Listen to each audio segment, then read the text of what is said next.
Hey guys, Brandon here with All About DIY, coming to you on a Saturday morning. How's everybody doing? Welcome, glad to see you. Thanks for coming. In today's video, we are going to be talking about the Topfin model number RP600 internal power filter.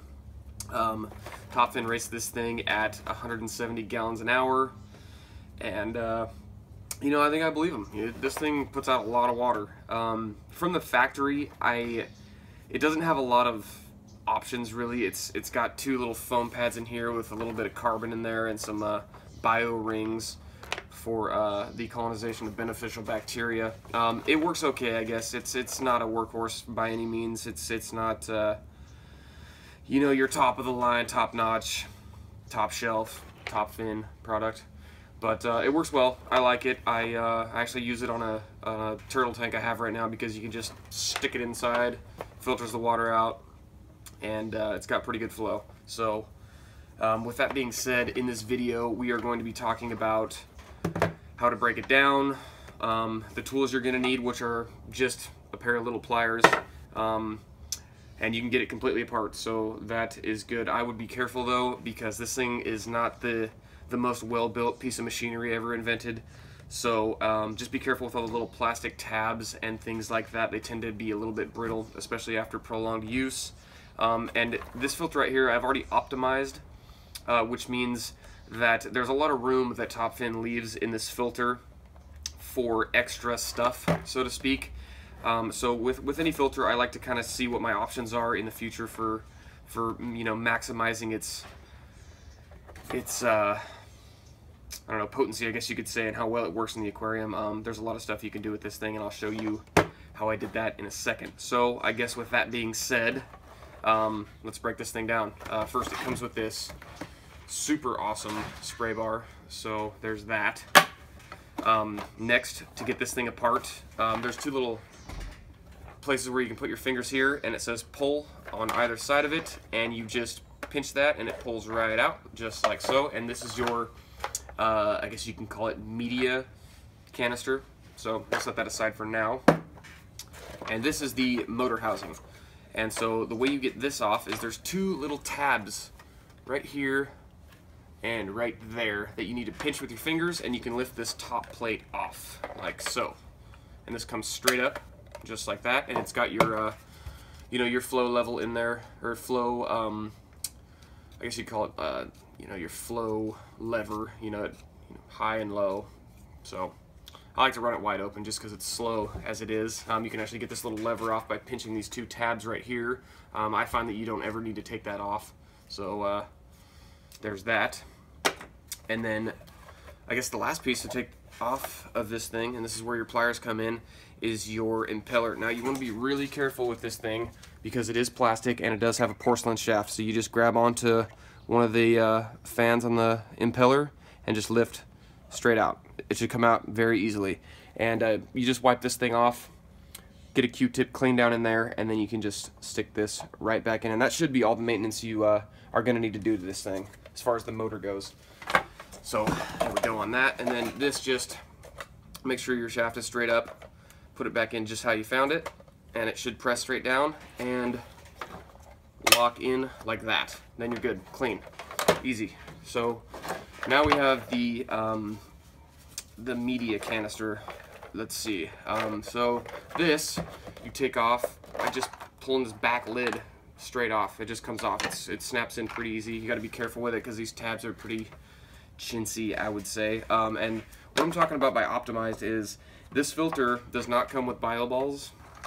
It does not come with this pre-filter pad here that I made, and it does not come with this one either. I made these out of the blue and white, just poly foam pad you can buy at any fish tank store or place like that. So I'll show you how to do that in a second. And then it comes with these little foam pads, which are okay. It's got a little plug in the end. It's got a little carbon. These are almost like chips in here. They work okay, I guess. It's you know, there's quite a bit of surface area on those. There's two of them in there, both of which have carbon down inside of them, which you need to replace when you clean the filter, or even more often than that, depending. So there's my bio balls, and then it comes with all of these. So these I find aren't the best quality either. They're pretty dense. I mean, there's not like, you know, it's not real porous, I should say.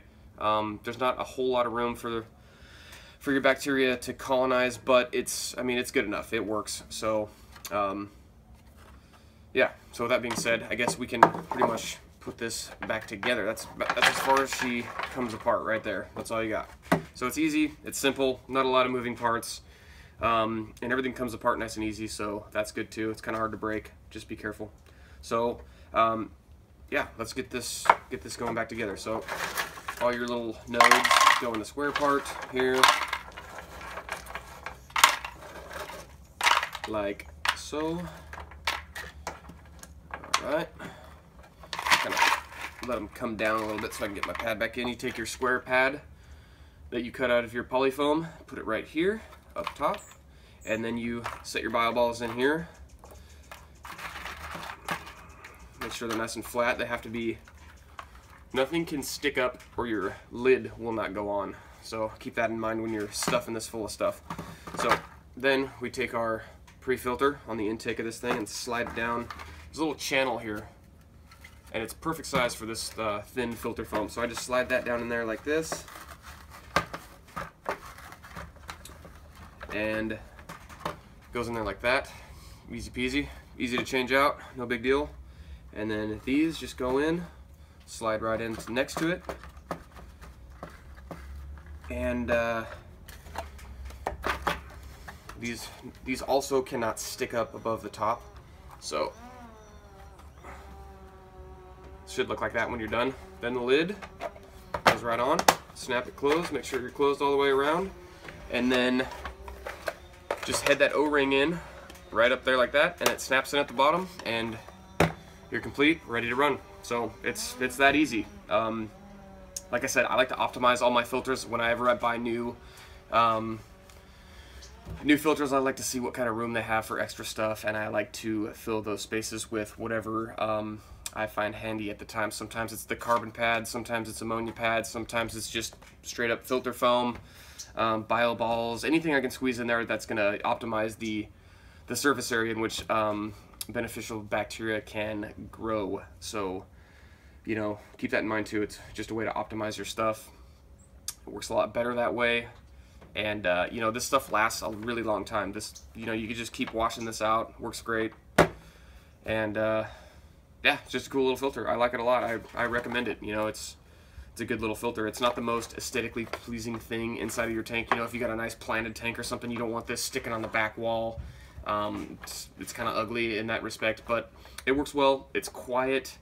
I've had this thing running on a turtle tank for, God, it must be 6 months now, and this is the first time I've cleaned it, and I only cleaned it because I just figured it was due. I mean, the flow was great still. It was working well, so I do recommend this filter to anyone who likes these internal style.